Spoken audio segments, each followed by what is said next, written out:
Eh, yung ano, GSIS saka SSS, eh, di ba naglabas sila ng pera dun sa ano, dun sa Maharlika Fund? O nasaan na yung pera? Question mark, nasaan na? Marcos administration sinaid pati ang pondo ng Maharlika Investment Funds na bilyon-bilyon ang inilagak sa pondo mula sa buwis ng taong bayan.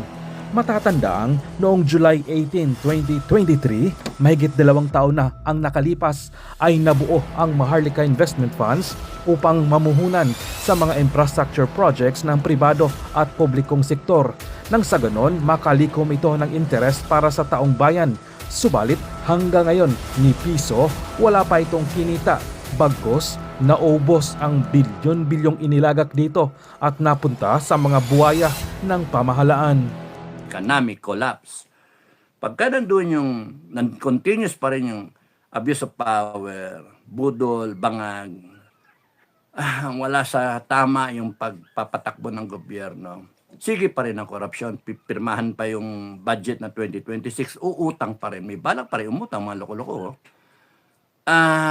Then, nagkakaroon ng destabilization. Ano? It is a recipe for economic collapse.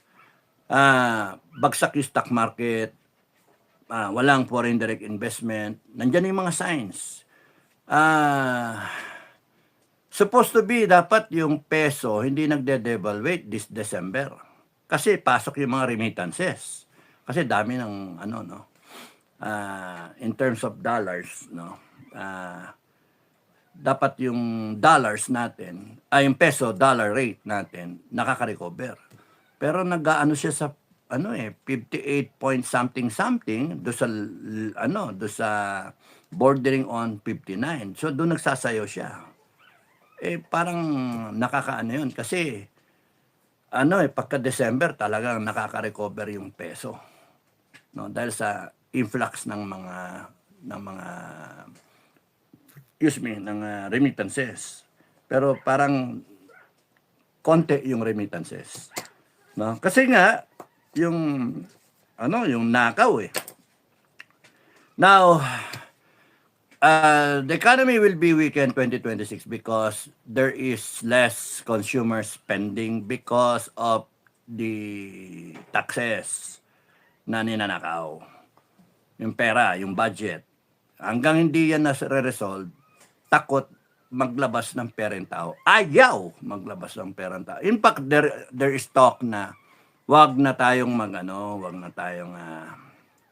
magbayad ng taxes. Wala mo nang nagastos, mga ganun ba? Para walang kitain yung gobyerno. Yun yung sagot ng taong bayan. Right nila yon. Now, hindi naman pwedeng sabihin ng gobyerno, ayan ka, nagsasalita, nag-economic sabotage. Hindi. Ayun ang taong gumastos Now, ang dapat yung gobyerno, ma-inspire yung tao ng gumastos, consumer spending. No? Pero ayaw gumastos ang tao. Now, pagka yung wala nang pera, anong gagawin nila? Utang pa sila. Problema, pabagsak yung ekonomiya. So, baka makol tayo sa mga utang natin. Mga kabayan ba kayo? Di ba pagka tayo nagpapautang tayo sa mga kapwa natin, magbabayad ka, may promise ka na interest, ganito lang, kalit lang ng tubo kasi magkakilala tayo. Niniwala ako sa iyo, nagbabayad ka. Pero kaliwa kanan na balitaan ko, utang ka ng utang, may korupsyon, etc. etc. May bisyo ka. Nako, di syempre yung nagpapautang, kaya pa ba magbayad? Ayun. Tapos tinitignan nila yung yung mga numero, yung mga figures natin, malabo.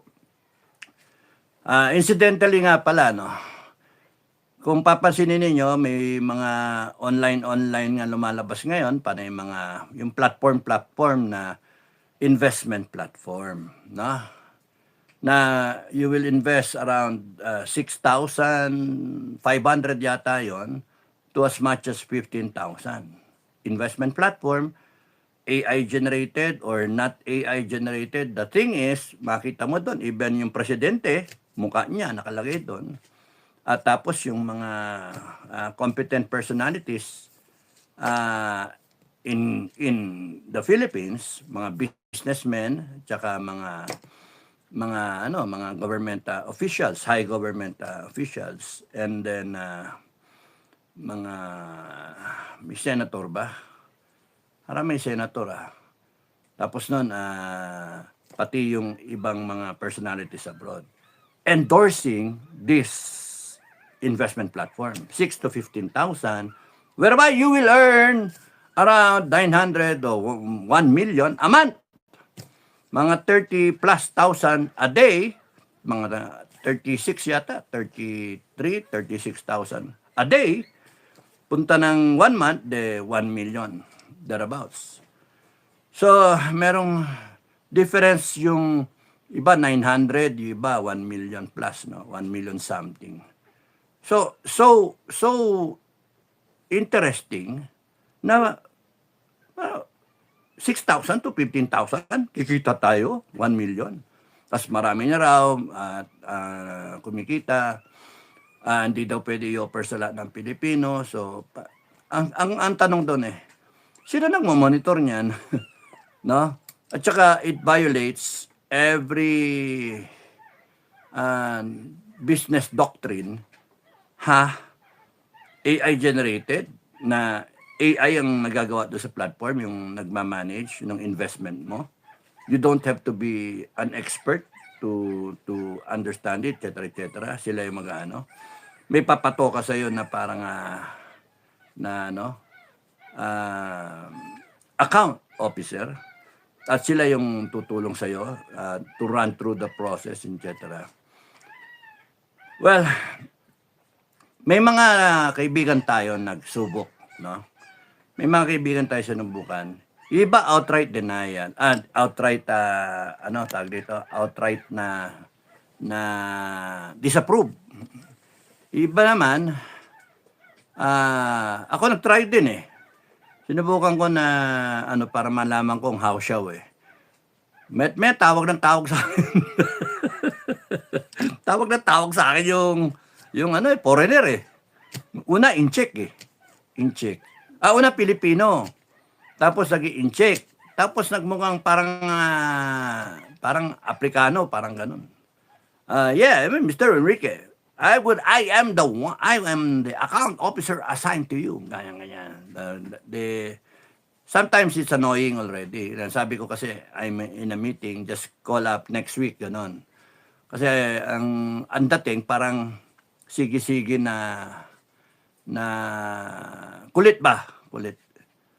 Pero ang question dyan bakit walang ginagawa ang gobyerno natin? Question, bakit hindi inaano ng gobyerno? Bakit hindi inaano wala nagre-report ba? Ilan yung Sino nagko-control dyan? Imagine kunyari, sasabihin nila na only a few slots are available so that you join now, you get registered now. 15,000. Kung may bonus ka, kunyari government employee ka, may 20,000 ka na SRI, Service Recognition Incentive, o yung isa pa, yung 14th month pay o yung performance incentive. May maubos pera mo dyan. Huwag kayo maglalabas ng pera. Kasi kalokohan sinong AI ang matalino na AI? Nakita mo, pwede mag-gera buong mundo. Paano maano ng AI yun? Maintindihan mo ng AI yung mga all of a sudden, biglang mabura yung mga baliwala lahat ng values mag-shutdown ba buong mundo because of a world war. Okay, biglang magkaroon ng biblical na ek-ek. Anong gagawin ng AI doon? So, hindi logical yung maglabas ka ng 15,000 and then mag-expect ka 1 million a month. 900,000 a month plus 1 million a month, ganon. 15,000 o 6,000. Ano yun? Ano yun? Kaya huwag kayong papaniwala doon, Huwag kayong papaniwala doon. Pero isipin ninyo, question number 2, parte ba yan ng style ng government to get money? Kasi nahayaan eh. Sana may sumagot sa gobyerno. Kasi kunyari, 1,000,000 Pilipino ang mag-invest dyan, pikit mata, OFW, mga Pilipino na pinadala ng pera, may kunyari, recipient ng pension, labas ko nga, 15,000 lang naman, bali wala yan, tapong ko na yan. O kaya 6,500, tapong ko na yan. Sa palaran, gano'n ang Pilipino, may sa ganyan ng Pilipino, easy money. Pero isipin ninyo, kung 1 million Filipinos out of 120 million, ang sumabak dyan, 1 million times 15,000, that is 15 billion. Who gets the money? And who manages the money? And then yung 15 billion, they're promising in the next month of operation, every month thereafter, 15 billion, multiply mo ng 1,500 times. Kasi yung 15,000 magiging 1 million no? So, kayo nang bala ng math. Ilang 15,000 dun sa 1 million. 1 million divided by, so many percent ang kikitain ng pera. 100%, 15,000 magiging 30,000, 100%. Oh, 1 million. Grabe, grabe. Uy, So, saan ilalagay yung pera? Sa stocks. Bagsak nga stocks Oh, sa commodities, sa trading, etc. Delikado, buong mundo nga Pero kung mga Pilipino kasi, sa palaran, baliwala yung 15,000, pero hindi, you're only fueling, either it's a scam or more corruption. Pero kung naniniwala kayo, kung kayo, isa dito nag-invest na sa follower natin, you comment. Totoo sir, totoo. Totoo. Pero alam nyo, pwede naman panalo. Kung 1 million nga tayo na naglabas ng 15,000, no? 15 billion yon. Ano ba naman yung meron kang piliin na mga ilan-ilan lang, 100 lang out of 1 million. Pakitain mo talaga. 100 sa 1 million is 100 million. 100 na tao who will start commenting, totoo. And then, parang naging nanghikayat palalo. So, gano'n cycle, no? So, nakakaloko.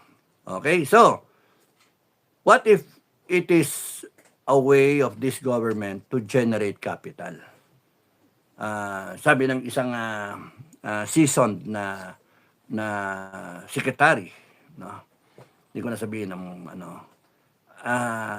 ang pakiramdam niya ay ito ay isa pang ploy na naman na kumuha ng perang gobyerno. Naghahawak kayo sa pera ninyo pero ayaw ninyong ilabas yung pera nyo, tapos magkaroon ng ganyan na parang platform, AI platform o investment platform, lalabas yung pera nyo. O, di na ilabas yung pera nyo, pumasok yung sa kanila. You have no way of checking Basta naghihintay ka na lang. Hinihintay mo na every day, and then 1 month, meron ka ng 1 million. Kaya nga paano kung naloko tayo pare-parehas? 15 billion out, 1 million Pilipinos umiyak. Tapos ayaw nyo ipagkalat kasi nagoyo kayo. Kakaya. Kakaya na tayo. So yun yung Now, kung mag-fail yan, makakadagdag yan sa yung galit ng taong bayan. Kasi labas ka ng pera, ang hirap na nga ng pera, walang mangyari sa atin. Tapos pagka walang foreign direct investments, walang turista, less spending ng taong bayan, therefore yung mga nasa mall, na mga nagungupahan, mga businesses sa mall, mahirapan sila kasi it's going to be hard for them to pay the rent sa SM, sa Ayala, etc. Sa lahat ng mga mall. So, magsa-shutdown yung iba. Smaller businesses will shut down because they wouldn't have the capital to sustain yung businesses nila. So, they will shut down.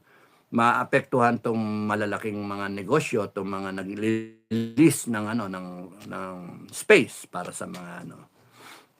Less and less people are spending, less and less money, profit coming in, pero nandiyan pa rin yung kanilang overhead expense, which is yung rent, tsaka yung tao nila mini-maintain.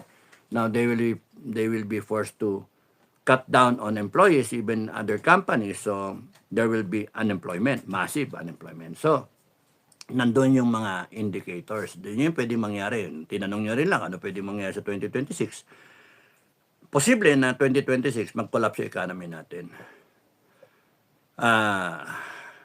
A plus B plus D plus E equals to F na. Level up tayo 2026. Ano yung F?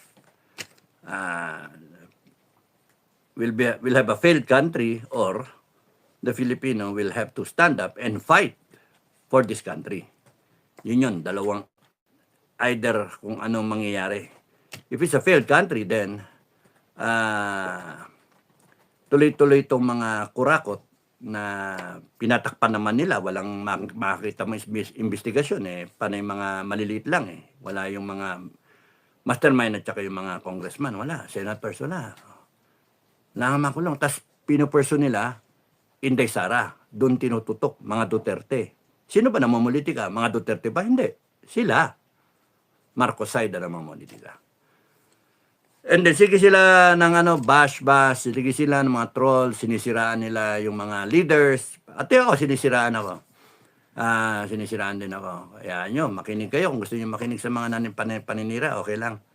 Ang ano ko dyan kahit makinig kayo sa paninira na sa akin ng mga kalaban, ng mga troll, ng mga basher, ng mga sokmed, isipin nyo, lahat tayo tatamaan dyan sa bagsak na ekonomiya. Lahat tayo. Kaya ikaw Marcos side or ikaw the other side o whatever side you are, kahit ikaw komunista, si PNP, PND, pakala ninyo, we live in the same country, lahat tayo. Kaya ikaw pink, ikaw dilaw, ikaw si PNP, PND, pula ka o berde ka. Whatever. Kung ikaw wala pakialam na Pilipinas, tatamaan ka rin. Kung ikaw pensyonado ka, tatamaan ka rin. Mga MUP retired na walang paki, tatamaan din kayo. Lahat tayo tatamaan because we all live in the same country. Now, kung mangyari yung economic collapse, hindi tayo makabayad, question mark, ang recourse ng government for BBM is to ask for a bailout from the IMF or World Bank na tutulong, re-restructure, no? Re-restructure, di tayo makabayad Imagine, utangin mo 2 trillion, tapos bulk of it, ipang-maintain mo sa gobyerno. That's stupid. That is stupid. Bakit ganun?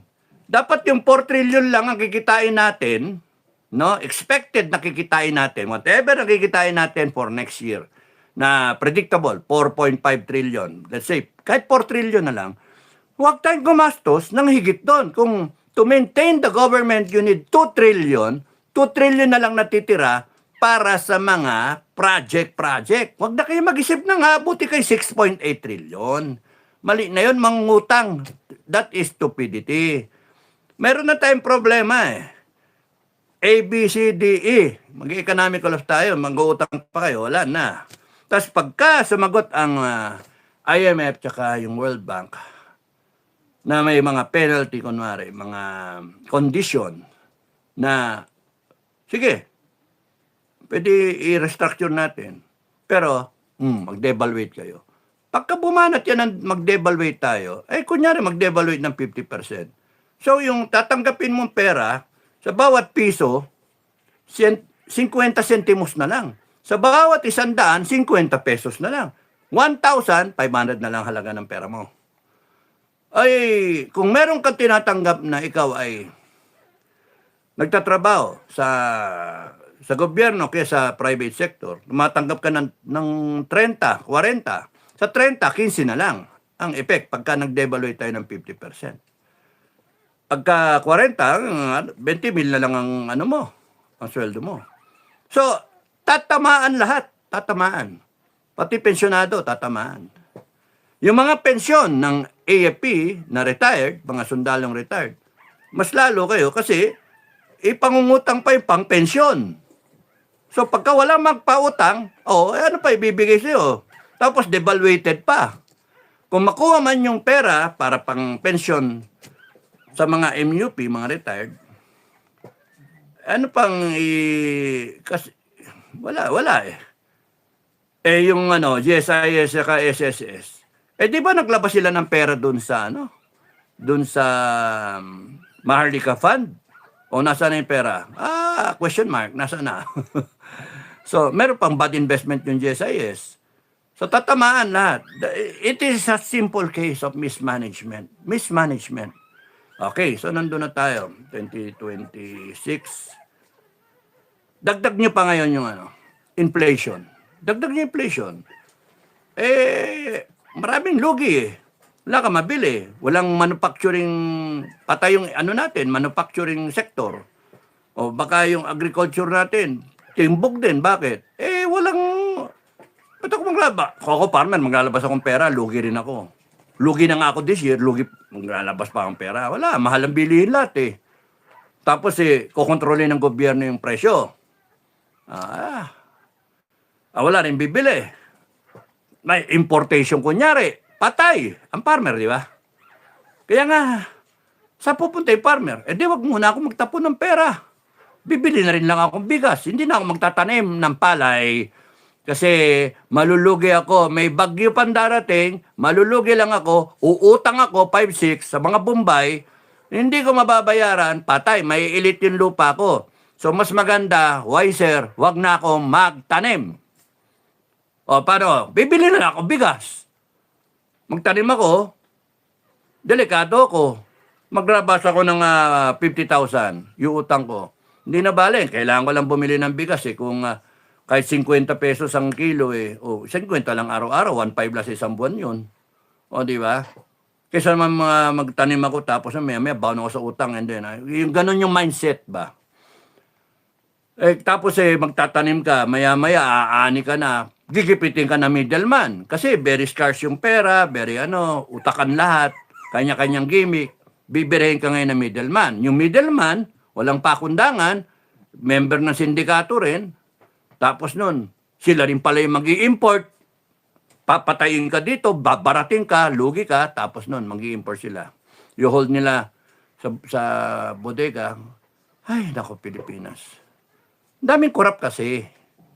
So, palagay natin, walang mataas ang bilihin, tataas yung mga presyo. Tapos, devaluated yung currency. Paano na? Dagdag nyo ngayon yung natural calamities. Yung natural calamities. Nasolve na ba yung flooding? Ay, hindi. Ghost project nga Ghost project. Ayan. Binaha. Walang flood control. Kinulimbat yung pera. 100% kinuha. Sinukso. Anak ng toko. Yung merong listahan, yung patay. Patay. Anong tingin nyo doon? 4 yung teorya, di ba? Nadulas, na aksidente, patay. Tinulak, patay. Di ba? Ano pa isa? Nagkaroon ng medical event, inatake, whatever. Pero, pinatay siya. Pero yung ika-4, in-stage nila yung kamatayan. In-stage.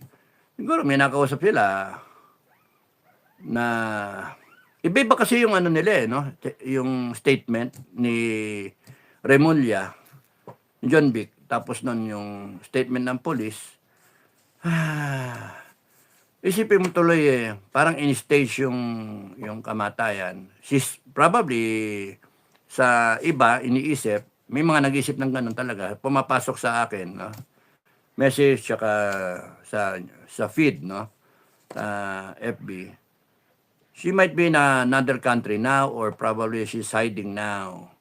Or probably having a surgery so that maiba yung mukha niya, iba yung pangalan niya. They control everything. Government, they can issue a fake passport or whatever. Then, Ah, if she's into it, probably she earned a few billions. We don't know eh. But one thing for certain, si Bonoan umalis, tumakas. Si Ko tumakas, nakaalis, mga kaalyado. Tas ito, si Yusek Cabral, patay. Ako, I do not want to believe patay eh. Parang mas naniniwala ako na alive pa rin. Mas naniniwala ako alive. Well, malalaman natin in a few days kung palilipasin lang yung Pasko. Let's see if yung listahan talaga ng mga insertions lilitaw ng mga proponent noon. And then kung hanggang saan aabot yon. Nawala yung cellphone eh. Et cetera, et cetera, et cetera. So, question mark. Basta ko, ang tingin ko doon, sino kanina ba ako nakipag-argue na kung pinatay kasi siya, kung pinatay siya, o isa-isa na natin, kung suicide, bakit siya doon uupo? Takot nga siya sa heights. Kung may balak kang patay sarili mo, nasaan yung suicide note?